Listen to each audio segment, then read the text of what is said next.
నా పేరు దొండేటి శ్రీనివాసరెడ్డి, మాది రంగారెడ్డిపాలెం నర్సరాపేట మండలం. నేను ఏరీస్ వారికి కిట్టు చల్లాను. చల్లటం వల్ల చెట్టు బాగా గ్రోత్ వచ్చి బాగా ఏపుగా పెరిగి బుట్టాలు వచ్చింది. దీనివల్ల బలం కట్టలు తగ్గి పెట్టుబడి ఆదా అయింది. చెట్టు బాగా కాపు పిందే కాపు మీద బాగా ఏపుగా ఉంది. బాగా గ్రోత్ నలుపు బాగుంది, నల్లగా ఉంది తోట మొత్తం.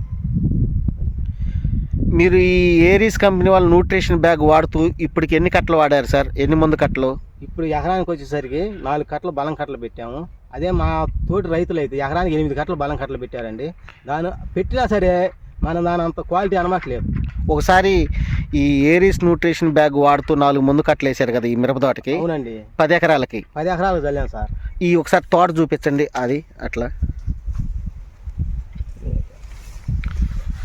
తోట మంచి కాపు మీద కాయ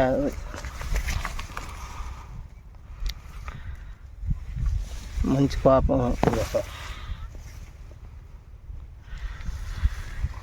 దొండేటి శ్రీనివాసరెడ్డి గారు రైతు పొలం అండి ఇది.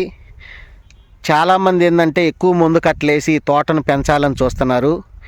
సార్ వచ్చేసరికి రైతు గారు మన ఏరీస్ న్యూట్రిషన్ బ్యాగ్ వాడుతూ 4 మందు కట్టలే పెట్టారు. తోట అయితే అల్లుకుపోయింది, బాగా బుట్టగట్టింది, మంచి పోతా కాపు మీద ఉంది. ఒకసారి రైతు పొలం చూడండి.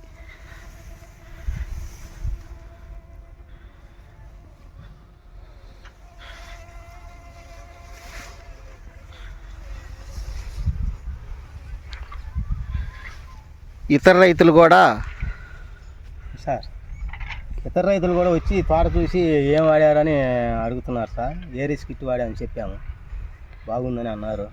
మేము కూడా వాడతామని అన్నారు సార్. ఇతర రైతులు కూడా ఏరీస్ కంపెనీ వాళ్ళ న్యూట్రిషన్ బ్యాగ్ వాడుకుంటే వ్యవసాయ శాఖ వారు సూచించిన మోతాదులోనే మందు కట్టలు వాడుతూ మంచి దిగుబడులు పొందవచ్చండి. ఇది రైతు గారి మిరప పొలం.